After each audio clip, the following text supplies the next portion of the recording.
bolehnya berpaling ke belakang, ya, berpaling dari sholat atau sesudah sholat, baik dari sebelah kanan ataupun sebelah kiri.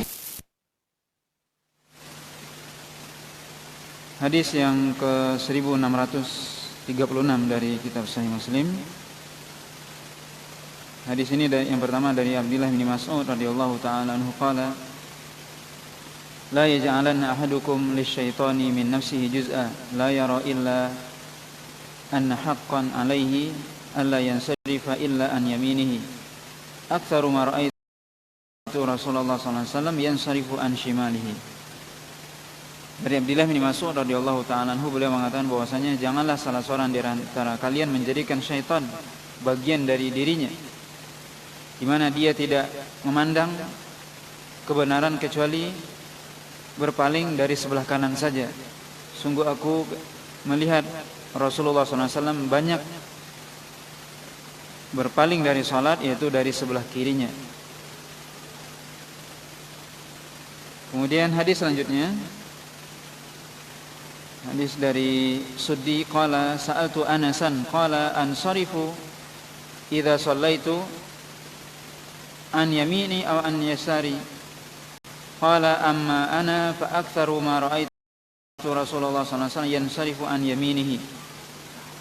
Dari Suddi beliau berkata bahwasanya aku bertanya kepada Anas, yaitu Anas bin Malik radhiyallahu taala anhu, bagaimana aku berpaling ketika aku selesai dari sholat, apakah dari kananku atau kiriku? Kemudian Anas mengatakan, adapun saya, maka saya melihat Rasulullah SAW itu banyak berpalingnya dari sebelah kanannya. Juga dari hadis selanjutnya dari Anas, anna Nabi SAW kana yansarifu an yaminihi, bahwasanya Nabi SAW, kata Anas, itu berpaling dari sholatnya dari sebelah kanannya. Maka hadis ini ada dua riwayat, kita lihat di sini hadis Abdullah bin Mas'ud radhiyallahu taala anhu dan hadis Anas. Di mana hadis Abdullah bin Mas'ud tadi menyebutkan bahwasanya berpaling. Abdullah bin Mas'ud mengatakan bahwasanya aku melihat banyak, ya, atau saya melihat bahwasanya Rasulullah SAW itu sering berpaling itu dari sebelah kirinya. Sedangkan hadis Anas mengatakan, beliau mengatakan, aku melihat Rasulullah SAW berpaling dari sholatnya dari sebelah kanannya. Maka di sini wallahu ta'ala alam disebutkan oleh Imam Nawawi yang seolah-olah bertentangan, tapi kata Imam Nawawi bahwasanya, dan para ulama yang lain mengatakan bahwasanya ya Abdullah bin Mas'ud memberikan kabar kepada kita sesuai dengan apa yang beliau lihat. Begitu juga Anas bin Malik memberikan kabar kepada kita sesuai dengan apa yang beliau lihat. Maka untuk menggabungkan dua hadis ini adalah bolehnya kedua-duanya, yaitu boleh seorang ketika selesai sholat berpaling lewat sebelah kirinya atau sebelah kanannya. Ini tentunya bagi imam yang dimaksud. Dan berpaling maksudnya apa? Al-insyirah minas shalah ini maksudnya apa? Ini perlu juga dipahami. Insyirah di sini artinya seorang ketika dia selesai sholat, ya ini imam, ya, setelah dia mengucapkan assalamualaikum kanan dan ke kiri, kemudian dia tetap berdiri, tetap duduk menghadap kiblatnya selama, kata para ulama, membaca istighfar 3 kali, astagfirullah, astagfirullah, astagfirullah. Kemudian Allahumma antas salam wa minkas salam tabarakta ya dzal jalali wal ikram. Kemudian dia berpaling ke belakang. Maka Rasulullah SAW selesai sholat itu beliau menghadapkan wajahnya kepada sahabatnya. Sebagaimana disebutkan dalam hadis yang lain bahwasanya kana Rasulullah SAW idan sholafa min sholatihi yuqbilu alaina biwajhihi. Bahwasanya sahabat mengatakan kalau Rasulullah SAW sudah selesai sholat, maka beliau menghadapkan wajahnya kepada kami. Berarti kalau menghadapkan wajahnya kepada kami, beliau benar-benar membelakangi kiblat, ya, membelakangi kiblat, menghadap kepada jemaah. Adapun yang maksud dalam hadis ini yaitu insiraf an yamin aw shimal, dari sebelah kiri atau kanan, Maksudnya adalah cara beliau berputar atau merubah posisi. Boleh dari sebelah kanan atau boleh sebelah kiri. Itu yang dimaksud. Ini yang disebutkan oleh Syekh Utsaimin rahimahullah taala makna dari hadis ini. Bukan berarti sebagian orang meyakini bahwasanya memahami hadis ini dengan mengatakan bahwasanya seorang imam selesai sholat kemudian dia menghadap ke sebelah kanan dirinya. Berarti kalau dia menghadap sebelah kanan dirinya berarti dia menjadikan makmum sebelah kanannya, kiblat sebelah kirinya, atau kebalikan. Dia menghadap ke sebelah kiri, kirinya makmum, kemudian kiblat di kanannya. Bukan begitu. Karena disebutkan dalam hadis yang sahih tadi disebutkan bahwasanya Rasulullah SAW selesai sholat menghadapkan wajahnya kepada kami. Jadi menghadapkan wajahnya seutuhnya kepada kami. Berarti membelakangi kiblat. Cuman bergesernya bagaimana? Mutarnya ke kanan atau ke kiri. Itu yang dimaksud dalam hadis Abdullah bin Mas'ud dan juga hadis Anas ini. Ini yang disebutkan penafsiran yang disebutkan oleh Syekh Utsaimin rahimahullah taala yang insyaallah lebih mendekati kebenaran yang dimaksud dalam hal ini. Jadi bukan berarti kata beliau justru adapun orang yang memahami bahwasanya imam itu menghadap ke sebelah kanan, ya ketika selesai sholat kemudian dia menghadap ke sebelah kanan dirinya, memberikan sebagian mukanya kepada makmum, itu adalah pemahaman yang keliru. Bagaimana Nabi SAW disebutkan oleh sahabat adalah menghadapkan wajahnya kepada jamaah, kepada kami kata sahabat, yaitu karena Rasulullah SAW idzan sharafa min sholatihi yuqbilu alaina biwajhihi, itu Nabi menghadapkan wajahnya kepada kami. Setelah baca istighfar 3 kali dan mengucapkan Allahumma antas salam minkas salam tabarakta ya dzal jalali wal ikram. Nah, wallahu alam, ini maksud dari hadis Abdullah bin Mas'ud dan juga hadis Anas bin Malik radhiyallahu taala anhuma. Kemudian bab selanjutnya, bab istihbabu yaminil imam.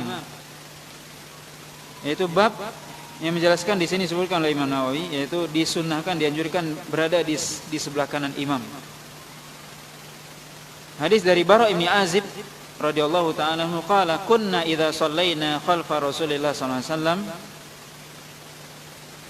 ahbabna an nakuna an yaminihi yuqbilu alaina biwajhihi fasami'tuhu yaqulu rabbi qini adzabaka yawma tab'atu aw tajma'u ibadak. Dalam riwayat lain disebutkan walam yadhkur yuqbil alaina biwajhihi. Dari Bara' bin Azib radhiyallahu ta'ala anhu, beliau mengatakan bahwasanya dulu kami salat bersama di belakang Rasulullah SAW dan kami menginginkan berada di kanan Nabi SAW, di mana Nabi SAW menghadapkan wajahnya kepada kami. Dan begitulah dan aku mendengar Rasulullah SAW membaca doa Rabbi qini adzabaka yauma tab'atu ibadak aw tajma'u ibadak. Ya Allah, jagalah diriku dari azab engkau ketika engkau wallahu alam tentang ini. Adapun hadis Bara', ya, Bara' beliau mengatakan radhiyallahu ta'ala anhu, kami ketika salat bersama Rasul suka di samping kanan. Tapi tentunya hadis yang lain menunjukkan bahwasanya yang lebih utama adalah berada di belakang imam, yaitu di shaf pertama, itu yang lebih utama. Bahwasanya Nabi SAW mengatakan khairu sufufi rijal awwaluha wa syarruha akhiruha. Kata Nabi bahwasanya sebaik-baik shaf laki-laki adalah awwaluha, yaitu di awalnya, shaf pertama maksudnya. Dan disebutkan juga dalam hadis yang lain bahwasanya malaikat mendoakan orang yang berada di shaf pertama. Dan seburuk-buruk shaf adalah bagi laki-laki adalah yang paling akhir. Nah, maka yang dianjurkan adalah seorang berada di shaf pertama, bukan hanya di sebelah kanan, tapi di shaf pertama itu yang dianjurkan. Dan yang paling utama adalah shaf pertama, sebagaimana Nabi sebutkan khairu sufufi rijal awwaluha, bahwasanya sebaik-baik shaf laki-laki adalah di shaf yang pertama. Kemudian bab selanjutnya yaitu bab karahatu asyuru' fi nafilatin ba'da syuru'il muadzin. yaitu bab yang menjelaskan tentang dimakruhkannya asyuru', yaitu memulai salat sunnah setelah muadzin memulai iqamah. Bab yaitu dijelaskan dimakruhkannya memulai salat sunnah ketika muadzin sudah memulai iqamah. Hadis dari Abi Hurairah radhiyallahu taala anhu anna Nabiy sallallahu alaihi wasallam qala, "Idza uqimatis salatu fala salata illa al-maktubah." Idza uqimatis salatu fala salata illa al-maktubah, yaitu Nabi sallallahu alaihi wasallam mengatakan ketika salat sudah dikumandangkan atau sudah didirikan, maka tidak ada salat kecuali salat wajib. Juga dari Abi Hurairah radhiyallahu taala anhu, lafaz yang lain Nabi sallallahu alaihi wasallam mengatakan idza uqimatis shalah fala salata illa al-maktubah, bahwasanya jika salat didirikan maka tidak ada salat kecuali salat wajib. Kemudian hadis selanjutnya dari Abdullah bin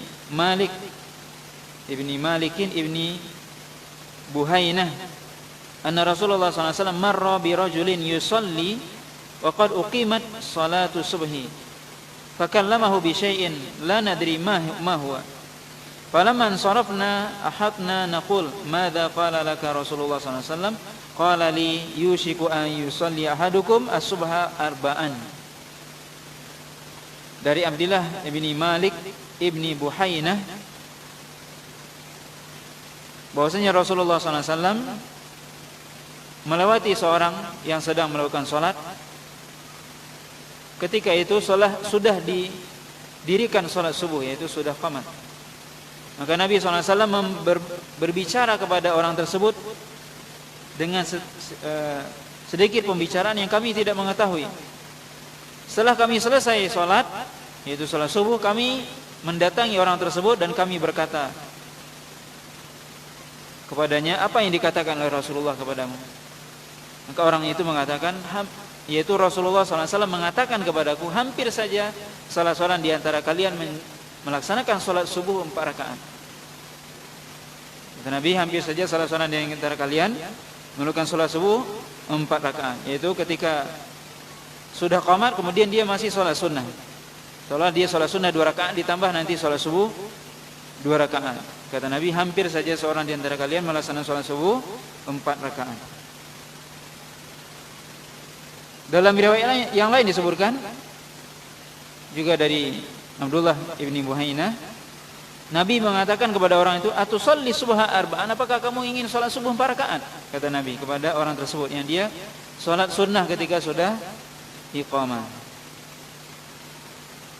Kemudian hadis selanjutnya dari Abdullah bin Sarjis, qala dakhala rajulun al-masjida wa Rasulullah sallallahu alaihi wasallam fi salatil ghadati fa shalla rak'ataini fi janibil masjid thumma dakhala ma'a Rasulillah sallallahu alaihi wasallam falamma shalla Rasulullah sallallahu alaihi wasallam qala ya fulan bi ayyi salataini i'tadatta abi salatika wahdaka am bi salatika ma'ana.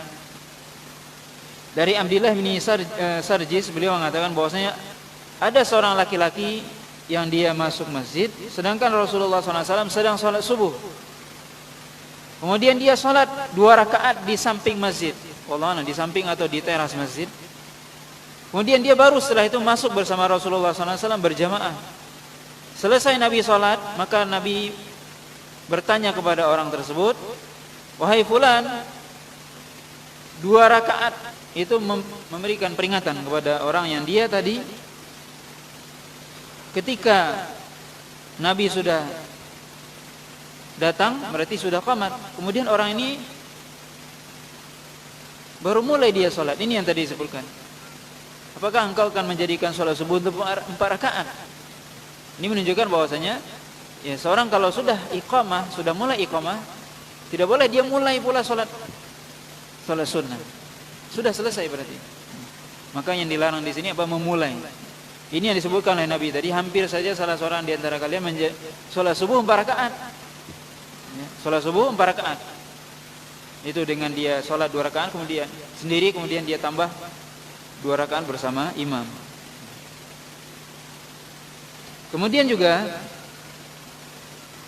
sahabat yang tadi yang kedua, yang dia datang kemudian dia sholat di luar atau di samping masjid. Kemudian setelah itu dia masuk ke dalam masjid. Nabi bertanya kepada dia, kamu sholat kamu yang kamu anggap yang mana? Sholat kamu sendiri itu sholat bersama kami, kata Rasulullah SAW. Ini menunjukkan juga bahwasanya ya, ketika sudah selesai, ketika sudah mulai, ini berarti sudah mulai sholat. Maka seorang hendaknya langsung dia sholat wajib. Sholat sunnah dia tinggalkan. Ini yang perlu dipahami ya dengan baik, bahwasanya ya, ketika sudah iqamah atau sudah mulai sholat wajib, maka hendaknya seorang bergabung bersama imam itu untuk masuk ke dalam sholat wajib, karena sholat wajib tentunya lebih utama daripada sholat sunnah. Karena ada sebagian orang yang dia tetap dia sholat sunnah, dia selesaikan dulu. Tadi sudah kita sebutkan bahwasanya pendapat pertengahan adalah seorang ketika dia di pertengahan sholat atau dia di rakaat yang kedua boleh ya, dia sempurnakan. Tapi kalau dia baru mulai, maka sebaiknya dia memutuskan sholatnya kemudian bergabung dengan imam. Kemudian bab selanjutnya, bab ma yaqulu idza dakhala al-masjid, yaitu bab yang menjelaskan apa yang seharusnya dibaca ketika masuk masjid, itu doa ketika masuk masjid. Dari Abi Usaid qala Rasulullah sallallahu alaihi wasallam, idza dakhala ahdukum al-masjida falyaqul Allahumma iftah li abwaaba rahmatika wa idza kharaja falyaqul Allahumma inni as'aluka min fadlik. Dari Abi Usaid radhiyallahu ta'ala qala Rasulullah sallallahu alaihi wasallam, jika salah seorang di antara kalian masuk ke dalam masjid, maka hendaknya dia membaca Allahumma iftah li abwaaba rahmatika, ya Allah bukakanlah bagiku pintu-pintu rahmatmu. Wa idza kharaja, ketika dia keluar dari masjid, falyaqul, hendaknya dia membaca Allahumma inni as'aluka min fadlik, ya Allah aku meminta kepada Engkau karuniamu. Maka hadis ini menunjukkan kepada kita doa ya, doa yang dianjurkan kita atau disunnahkan bagi kita untuk kita baca sebelum atau ketika kita masuk ke dalam masjid, di mana kita ketika masuk masjid mendahulukan kaki kanan kemudian membaca doa ini. Dan sebenarnya ini salah satu doa. Dan disebutkan oleh Imam Nawawi bahwasanya doa yang lengkap adalah sebagaimana disebutkan dalam hadis yang lainnya. Ini hadis Imam Muslim, yaitu Allahumma iftah li abwaaba rahmatik. Ada doa yang lain juga yang lebih panjang, yang lebih lengkap, ini disebutkan oleh Imam Abu Dawud dan yang lainnya, disebutkan oleh Imam Nawawi dalam kitab Al-Adhkar, yaitu A'udzu billahil azim biwajhil karim wa sultanihil qadim minasyaitonir rajim. Bismillah walhamdulillah Allahumma shalli ala Muhammadin wa ala ali Muhammad. Allahumma ighfirli dzunubi waftah li abwaaba rahmatika.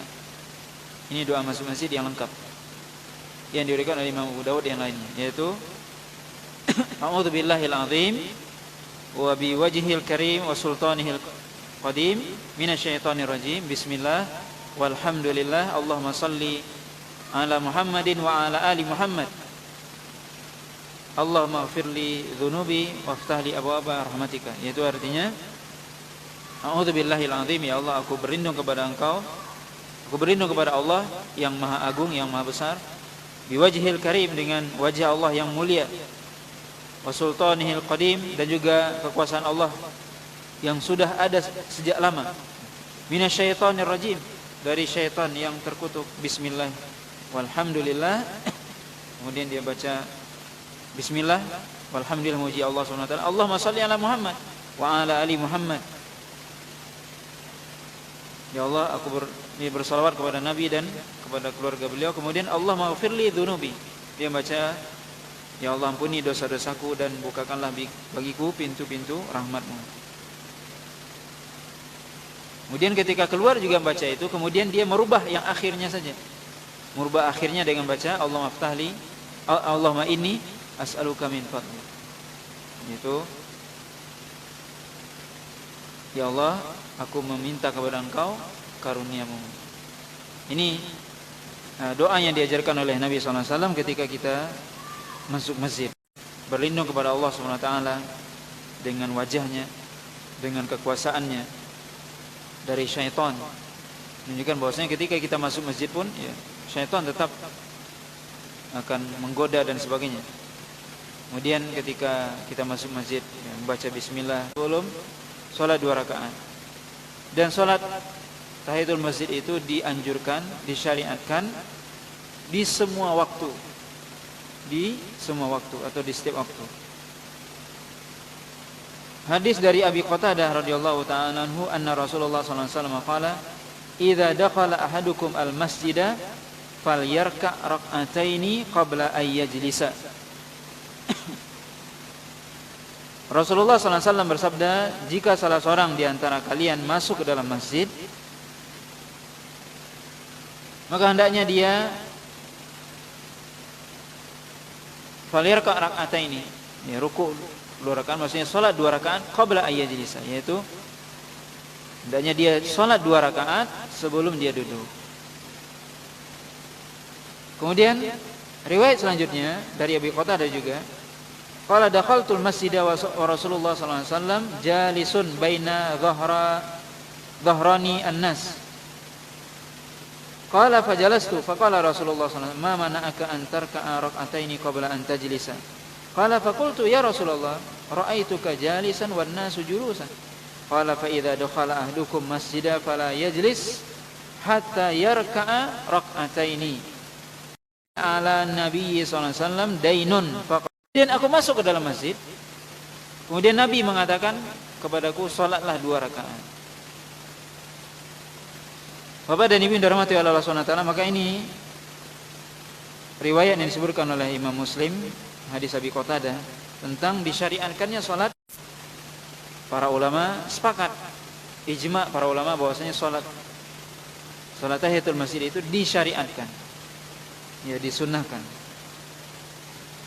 Jumhur para ulama mengatakan hukumnya sunnah. Sebagian ulama mengatakan wajib. Ulama Zahiriyah mengatakan bahwasanya hukumnya wajib. Apa dalil mereka? Kita bisa lihat hadis ini. Nabi mengatakan, jika salah seorang di antara kalian masuk masjid, maka janganlah dia duduk sampai dia salat 2 rakaat.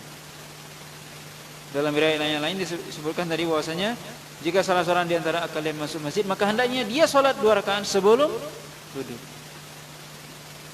Maka ini menjadi dalil bagi ahlu zahir yang mengatakan bahwasanya salat tahiyatul masjid hukumnya wajib.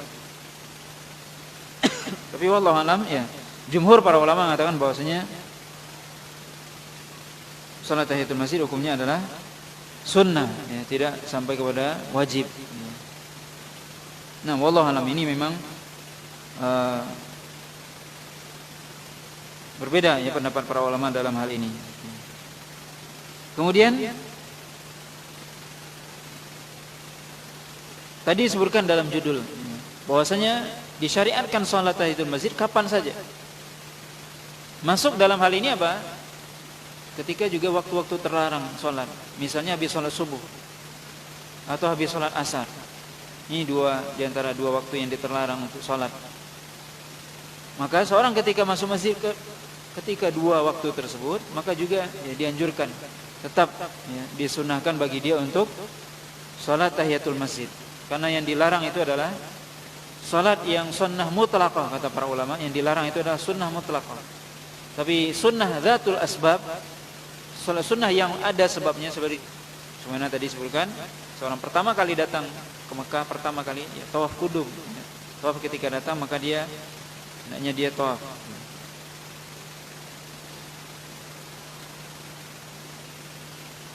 Naam. Amarani an atiyal masjid fa usalliya rak'ataini. Dari Jabir, beliau mengatakan bahwasanya Rasulullah SAW membeli dariku seekor unta. Kemudian ketika Rasulullah SAW datang ke Madinah, maka Rasulullah SAW menyuruhku untuk ke masjid dan sholat 2 rakaat di dalamnya. Kemudian dari Jabir juga, qala kharajtu ma Rasulillah sallallahu alaihi wasallam fi wazatin fa abtu abi jamali wa a'ya. Thumma qadima Rasulullah sallallahu alaihi wasallam qabli wa qadimtu bil ghadati faji'tu al masjid fa wajadtuhu ala babil masjid. Qala al-an hina qadimta? Qultu na'am. Qala fada' jamalaka wadkhul fasalli rak'ataini fadakhaltu fasallaitu tsumma raja'tu.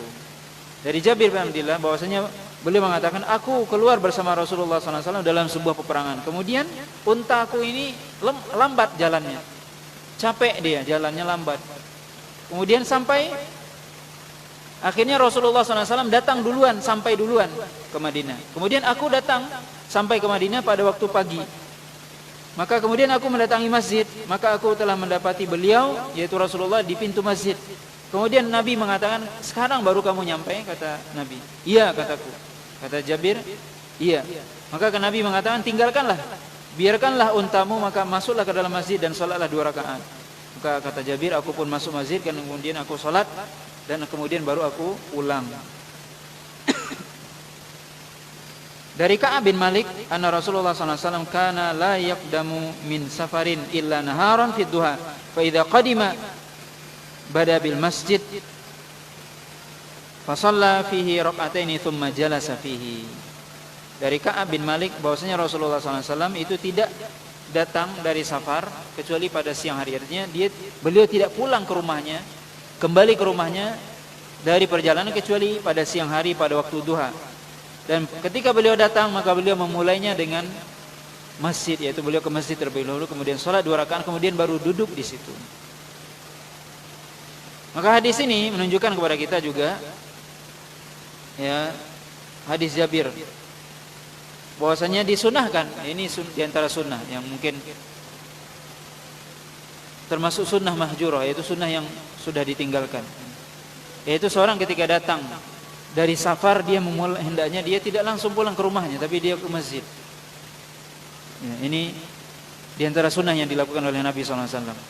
Nabi SAW pulang dari safar yang jauh, kemudian beliau pulang ke rumah. Tidak pulang ke rumah langsung, tapi beliau ke masjid, kemudian sholat 2 rakaat, kemudian beliau duduk di situ. Ini sunnah, ya, diantara sunnah yang diajarkan oleh Nabi SAW. Kemudian juga dianjurkan di sini, seorang ketika dia pulang dari safar, dia hendaknya dia kalau bisa dia datang itu pada siang hari. Maksudnya kenapa? Kalau malam hari mungkin membuat keluarganya kaget dan sebagainya. Itu disebutkan, ya, oleh para ulama. Maka ini diantaranya yang disunahkan, ya. Tentunya lebih di siang itu jika memungkinkan tentunya. Adapun sekarang mungkin ya bisa saja seorang, ya, dengan kita punya handphone dan sebagainya, bisa saja seorang memberitahu keluarganya bahwa dia akan datang jam sekian dan sekian. Tapi ini yang kita sebutkan adalah sunnah Nabi SAW. Bagaimana Rasulullah SAW dahulu datang, biasanya datang pada siang harinya, ya, masuk ke rumahnya atau datang ke kampungnya, ke Madinah, pulang ke Madinah itu pada siang hari sampai, ya, diusahakan sampai ke rumah itu siang. Kemudian memulai dengan masjid. Kemudian juga diantara faedahnya bahwasanya seorang ketika dia pulang dari safar, dan ini tentunya bagi orang yang dia, ya, seperti di sini Nabi SAW, ketika dia memulai, ya, pulang dari safar, kemudian dia sholat di masjid, kemudian dia tidak apa-apa, dia duduk di masjid, kemudian mungkin ada orang-orang yang akan ingin berjumpa dengan dia. Ya, dan itu biasa, misalnya seorang bertanya gimana perjalanan kemarin, itu boleh, ini tidak ada masalah. Ya, seorang ketika baru sampai dari perjalanan yang jauh misalnya, kemudian temannya mengunjungi dia, mungkin bertanya bagaimana perjalanan, bagaimana apa yang bisa